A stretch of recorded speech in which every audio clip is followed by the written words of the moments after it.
somewhere else. We'll take the questions one by one, and the rest of them, those who go beyond 9:40, she will answer to you by email or on the WhatsApp group. Okay. I think Dr. Vaijayanti Nagarkar wants to ask you the first question. Yes, Dr. ma'am.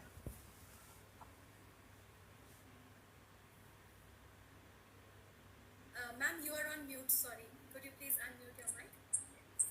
Hello, Dr. Geetanjali. It was a wonderful session. Thank you, ma'am. Just, is it only at my end? No, it's audible to everyone.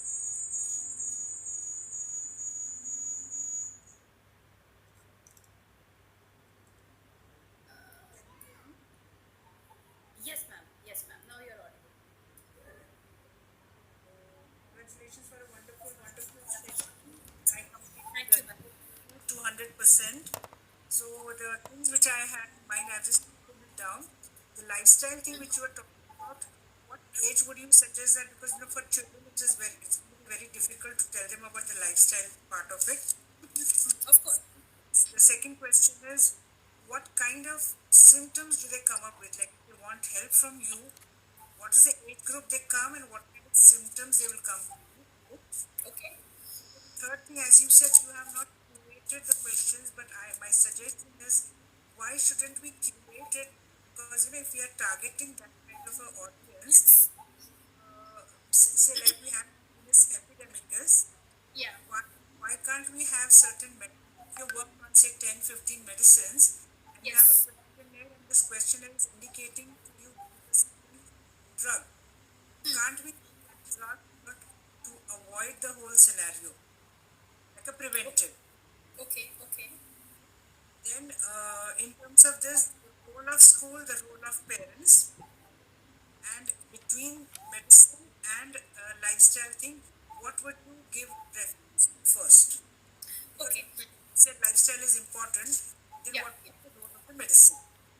Okay. Can we start with the first question that you asked? Sorry, I didn't register all of them. Yeah. Ask you, the lifestyle thing is for which age group? Okay. Okay. So, ma'am, as you already said, that lifestyle change, not especially necessarily for kids, because for very young kids they are interested in everything else apart from the screens also, and somehow we can be a little more dominating for children who are not adolescents कि नहीं अब तुम screen रखो और खेलने जाओ. But I would still say that as a preventive, if we are talking about it, since there is no pathogen, we cannot give a preventive medicine over there. What we can do is a preventive behavioral approach and make the child balance between screen time and other activities. Screen time, education, academics, playing outside, learning, extracurricular activities, pursuing hobbies, all of that can be balanced.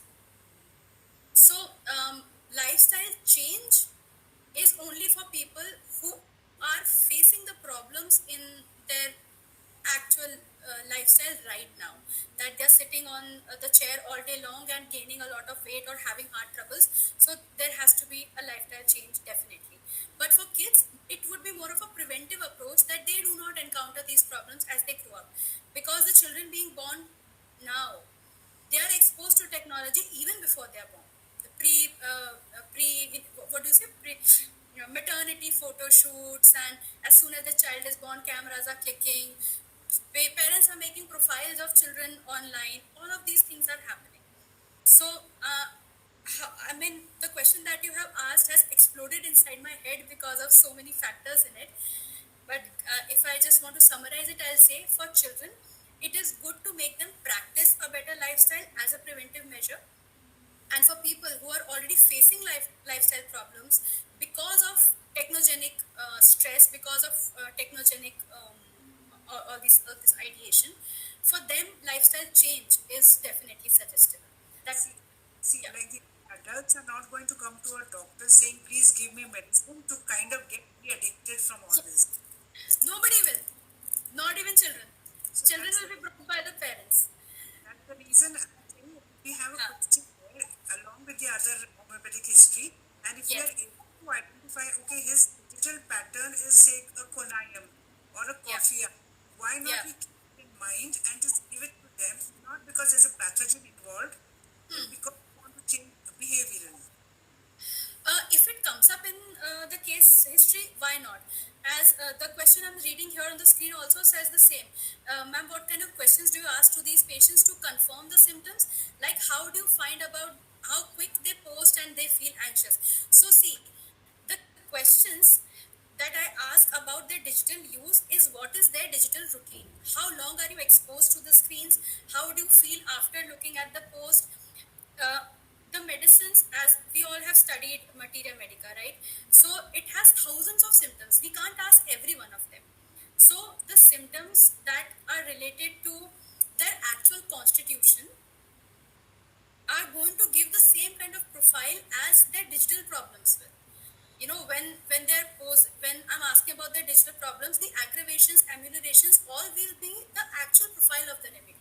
So we don't have to just think, okay, argentum nitricum means they've posted it suddenly and then they are feeling anxious.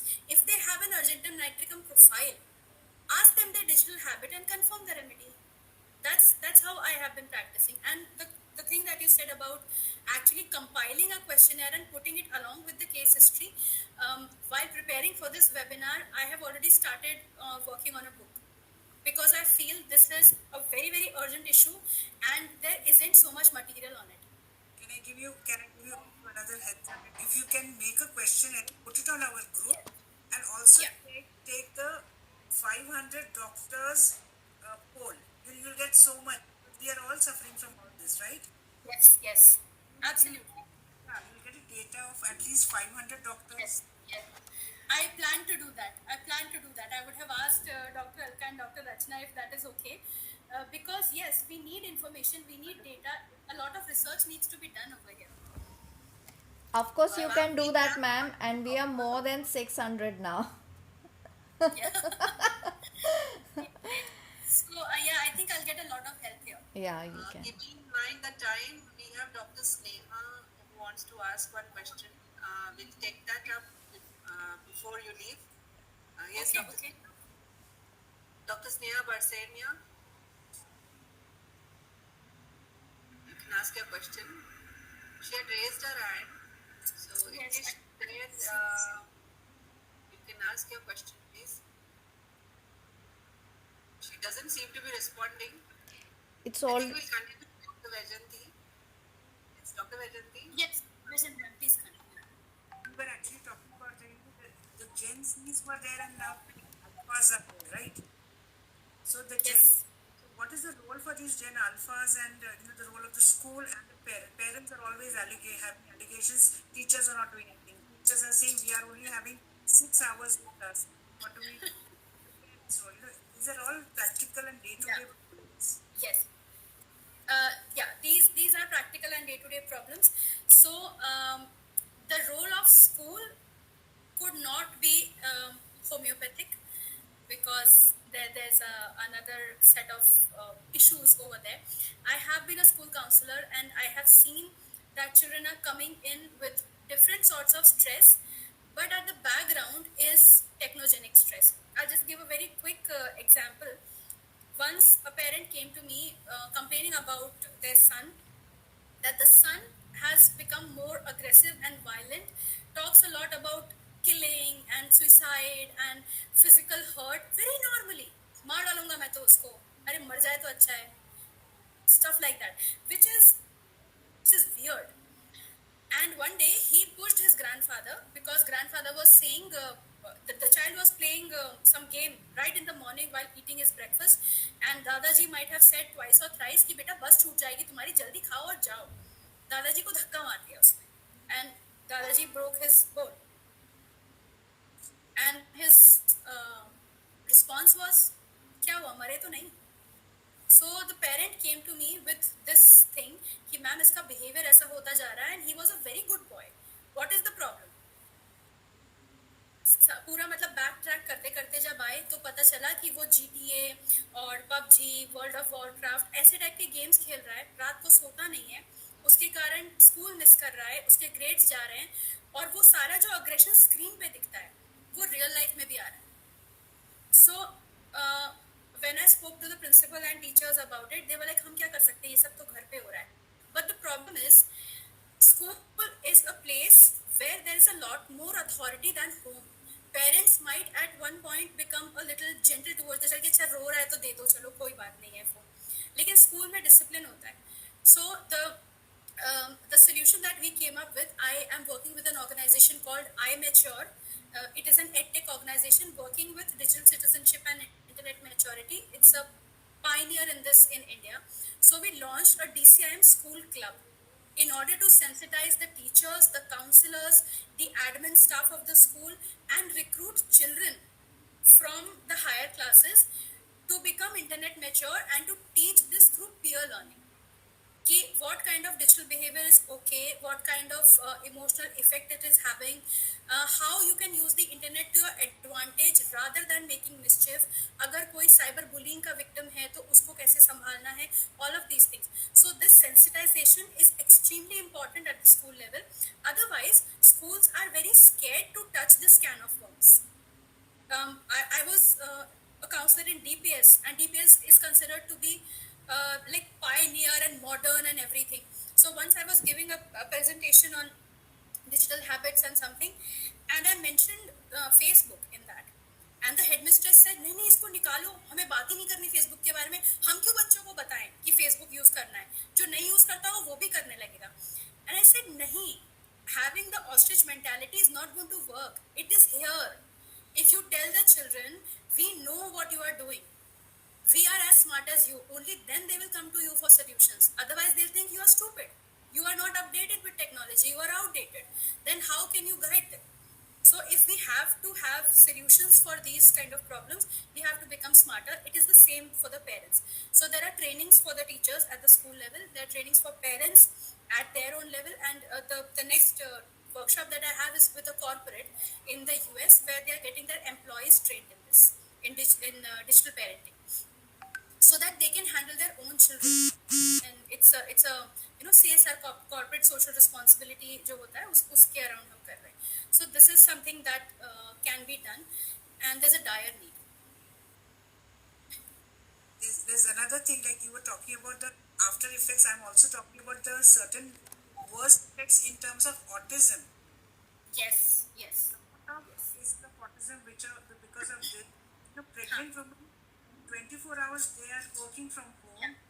They're surrounded by Wi-Fi. They're surrounded by all these 2Gs, 3Gs, 4Gs, and all that. So a lot of cases, post-COVID, there's too much. True. You're talking about the later effect, but this is also prenatal. It's prenatal. You have to sensitize. Correct? Yes. That is why parents of all age groups and the parents who are to be parents, they also need to be sensitized. I mean, I cannot say that there is a particular age group who doesn't need to be sensitized. Everybody needs it, even if they are grandparents or siblings and there are small children at home, and even if there are no children, for our own safety, we need it, right? There is some movie on Netflix, Adolescence. Yes, I watched it, and this month I'm going to do my newsletter around the same movie. It addresses the same problems, and as I said during the presentation, what is happening is parents and psychologists, especially clinical psychologists and psychiatrists, they are misdiagnosing cases of screen use withdrawal with ADHD and autism also. So children are unnecessarily being treated for the diseases they do not have. If you take away the screen from a child, he will behave exactly like a child with autism or ADHD because it is screen withdrawal. They become so aggressive, tantrum throwing, horrible. Okay, there's Sneha ma'am asked the question in the chat. Normal screen time is how much during the day? Is there any bracket of normalcy for adults, kids? Okay, so yeah, there is actually some averages that are there. For children lesser than 2 years, it could be somewhere around 30 minutes, not more than that. Up to 4 or 5 years, 2.5 hours. Then adolescence and pre-adolescence, it could go up to 6 hours. But in any case, for any age group, it should not exceed 7 hours. Having said that, what is the child or adult doing on the screen is also very important.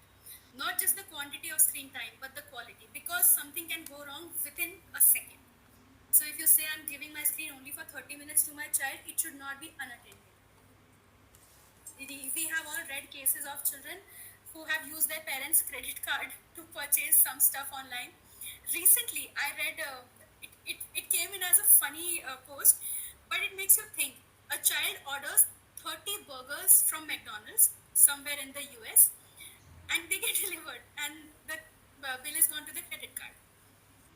Or the child is making in-game purchases because the parents' credit card details are there on the phone. So you cannot say कि 2 घंटे बाद ही ये problem होगा, ये 10 minute में भी हो सकता है.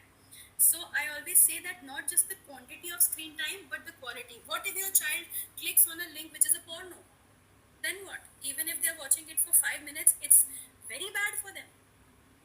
So similarly, what are you doing? Sorry to interrupt, ma'am. It's time. It's 45 already. You had to leave. You had another meeting. 10 p.m. I have another session. Dr. Gitati, it was a wonderful session. We want to hear a lot more from you. Definitely. That time is a constraint. Yes.